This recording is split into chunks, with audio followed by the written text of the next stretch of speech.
नमस्कार और आज की इस खास चर्चा में आपका स्वागत है।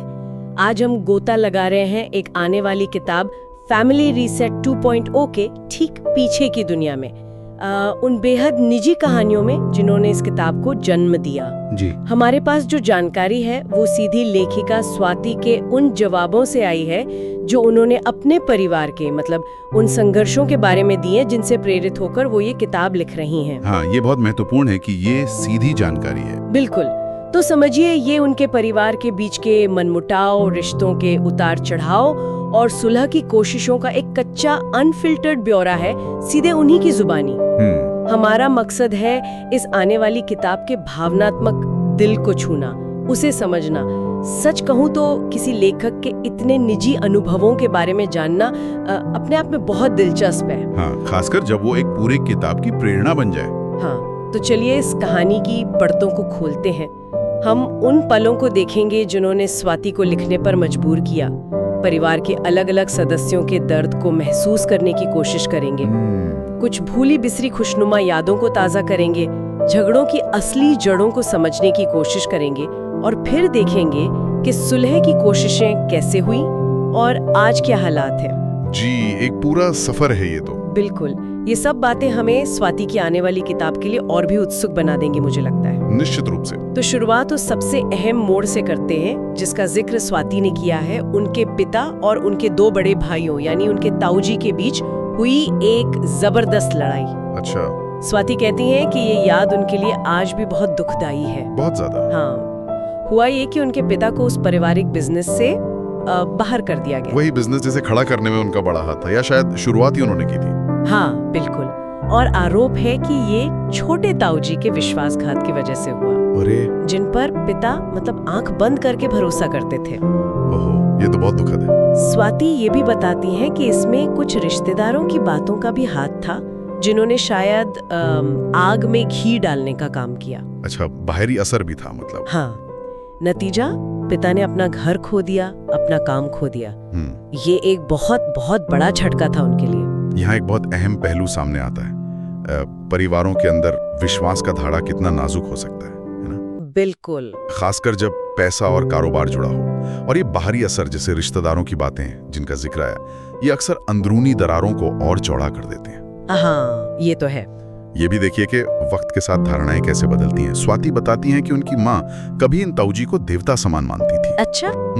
लेकिन इस घटना के बाद स्वाति की नजरों में उनकी छवि पूरी तरह बदल गई। शायद यही वो पल था, वो अब बस वाला एहसास जिसने स्वाति को ये सब लिखने, इस कहानी को दुनिया के सामने लाने के लिए प्रेरित किया। हो सकता है ये उस किताब की नींव बना हो। जी। और इस कहानी में दर्द की और भी परतें हैं। स्वाति ने अपने पिता के बचपन के बारे में भी कुछ बताया। जब वो सिर्फ 3 साल के थे तब उनके पिता यानी स्वाति के दादाजी की एक बीमारी से मौत हो गई थी। ओहो, बहुत छोटी उम्र में। हाँ, परिवार पर बड़ा संकट आया होगा।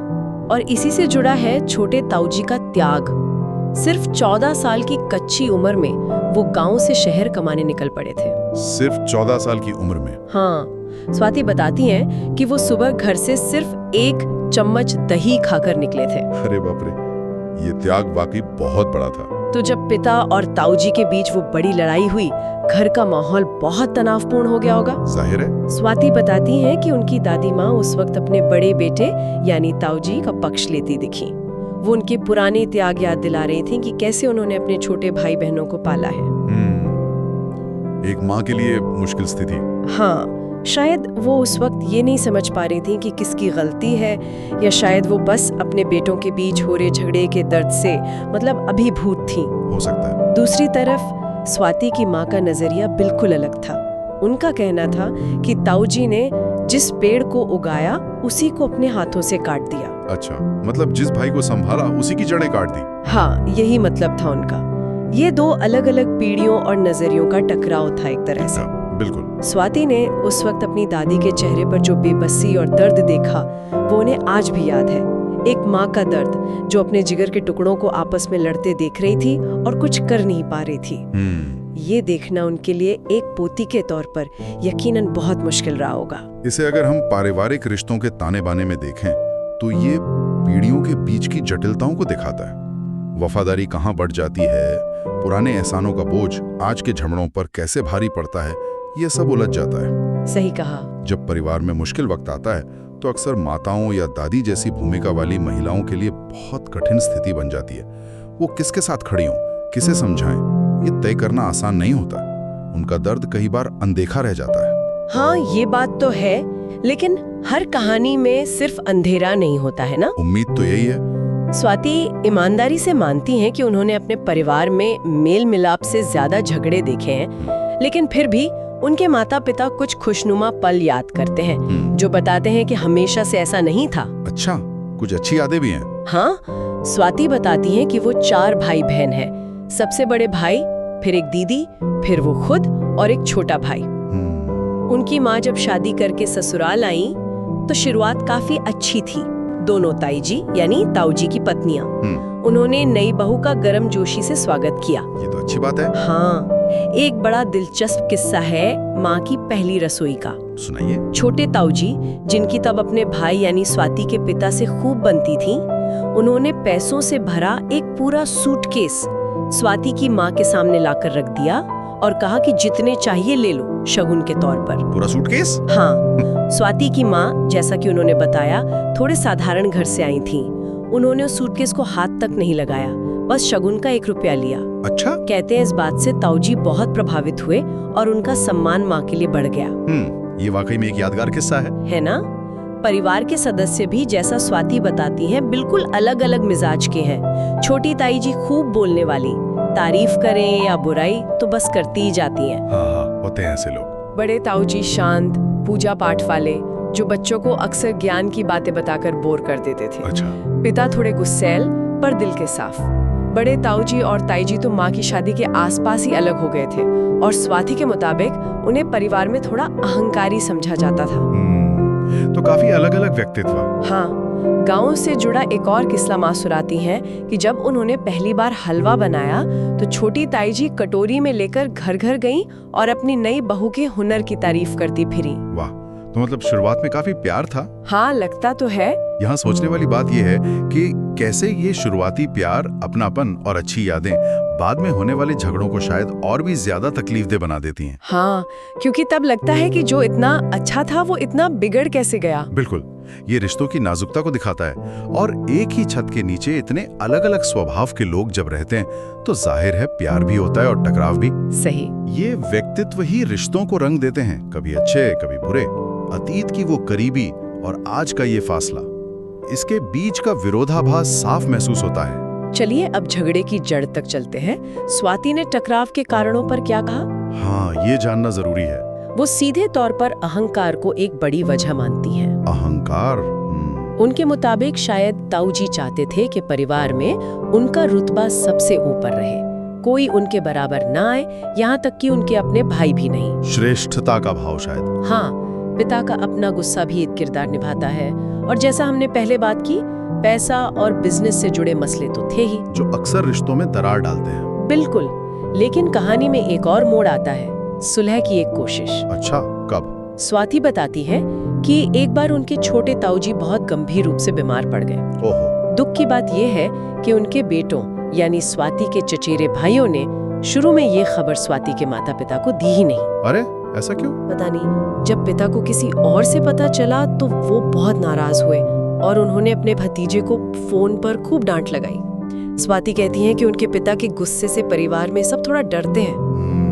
गुस्सा तो था ही उनमें। इसके फौरन बाद स्वाति के माता पिता अस्पताल गए ताऊ जी को देखने। वहाँ एक बड़ा भावनात्मक पल आया जब पिता ने आगे बढ़कर शायद सालों की कड़वाहट को एक तरफ रखकर अपने बीमार भाई को गले लगा लिया। वाह, ये तो बहुत बड़ी बात थी। हाँ, सुलह की तरफ एक बड़ा कदम था। जब ताऊ जी अस्पताल से घर आ गए तो पिता रोज उनके घर जाने लगे, उनकी पूरी सेवा की, अपने हाथों से नहलाया, खाना खिलाया, बहुत देखभाल की। अच्छा। स्वाति बताती हैं कि उस दौरान ऐसा लगा जैसे सब कुछ धीरे धीरे ठीक हो रहा है। उम्मीद जगी होगी। लेकिन फिर स्वाति एक भारी मन से एक बात और जोड़ती हैं, लेकिन ये पैचअप ज्यादा दिन तक नहीं चला। अरे यार, ये सुनना वाकई दुखद है। कितनी कोशिश के बाद भी। ये असल में संघर्ष और सुलह के उस चक्र को दिखाता है जो कई परिवारों में चलता रहता है। चलता रहता है। कोई बड़ा संकट या बीमारी अक्सर लोगों को करीब ले आती है, गिले शिकवे भुलाने का एक मौका देती है। हाँ, लेकिन अगर जो असली मुद्दे हैं जैसे अहंकार का टकराव, पुराने जख्म, भरोसे की कमी, उन्हें जड़ से ठीक न किया जाए तो ये सुलह अक्सर कच्ची साबित होती है, टिक नहीं पाती। सही कह रहे हैं। जैसे ही संकट टलता है, पुरानी बातें फिर से उठा लेती हैं। पिता का गुस्सा अपनी जगह, पर उनका बीमार भाई की इस तरह देखभाल करना रिश्ते की उस जटिलता को भी दिखाता है जहां नाराजगी के नीचे कहीं ना कहीं परवाह की एक धारा बहती रहती है। बहुत उलझा हुआ रिश्ता था जी। तो आखिर इस सब का निचोड़ क्या है, मतलब आज की स्थिति क्या है? हाँ, अब क्या चल रहा है? स्वाति बताती हैं कि आज भी उनके पिता और ताऊजी के बीच बातचीत बंद है। अभी भी? हाँ, वो लड़ाई कहीं ना कहीं जारी है और इस सब का एक दुखद नतीजा ये है कि स्वाति की दादी माँ गांव में अकेली रह रही हैं। ओहो, बेचारी। बेटों के इस झगड़े की वजह से वो कहीं और जाने को तैयार नहीं। स्वाति ये भी बताती है कि उनके भाई बहन सब अपनी पढ़ाई पर ध्यान दे रहे हैं। दीदी सीए की तैयारी में लगी है, भाई सरकारी नौकरी के इम्तिहानों में और वो खुद बैंकिंग सेक्टर में। अच्छा, बच्चे पढ़ लिख रहे हैं? हाँ, इसमें एक अजीब सी विडंबना भी है जिसे स्वाति ने एक फायर इमोजी से दर्शाया है कि पूरे खानदान में शायद सबसे कम पैसा उनके पिता के पास है, लेकिन सबसे ज्यादा पढ़े लिखे बच्चे उन्हीं के हैं। ये भी एक दिलचस्प पहलू है। शायद ये बात भी कहीं ना कहीं तनाव पैदा करती हो सकता है। भविष्य का कुछ पता नहीं, जैसा स्वाति कहती हैं। आगे क्या होगा इस फैमिली में, किसी को नहीं पता। अनिश्चितता बनी हुई है। लेकिन इस अनिश्चितता के बीच स्वाति ने उन लोगों के लिए एक बहुत साफ संदेश दिया है जो शायद उनकी किताब पढ़ेंगे, और ये शायद उनकी किताब का मूल मंत्र भी हो। क्या संदेश है? वो कहती हैं, अगर फैमिली से बढ़कर कुछ है तो सेल्फ रिस्पेक्ट, लेकिन ईगो फैमिली से बड़ा नहीं होता। गहरी बात है।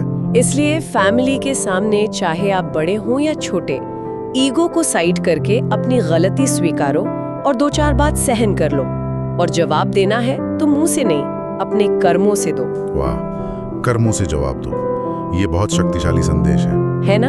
ये हमें सोचने पर मजबूर करता है कि कैसे एक अनसुलझा झगड़ा पूरे परिवार के ताने बाने को बिखेर सकता है। उसका असर पीढ़ियों तक महसूस होता है। दादी का अकेलापन, बच्चों के भविष्य से जुड़ी चिंताएं, ये सब उसी लंबे चलते संघर्ष का परिणाम है। बिल्कुल।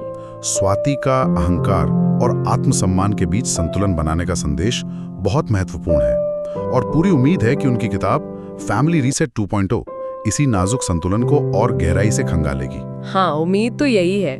और ये बात भी गौर करने लायक है कि आर्थिक मुश्किलों के बावजूद परिवार का फोकस बच्चों की शिक्षा पर है। ये दिखाता है कि प्राथमिकताएं क्या हैं, और शायद यही भविष्य की उम्मीद भी है। सही कहा। तो ये थी स्वाति की सुनाई उस भावनात्मक उथल पुथल की एक झलक। विश्वासघात का दर्द, खुशी के वो छोटे छोटे पल जो यादों में जिंदा हैं, सुलह की मुश्किल कोशिशें और वो अनसुलझे तनाव जो आज भी परिवार पर साया डाले हुए हैं।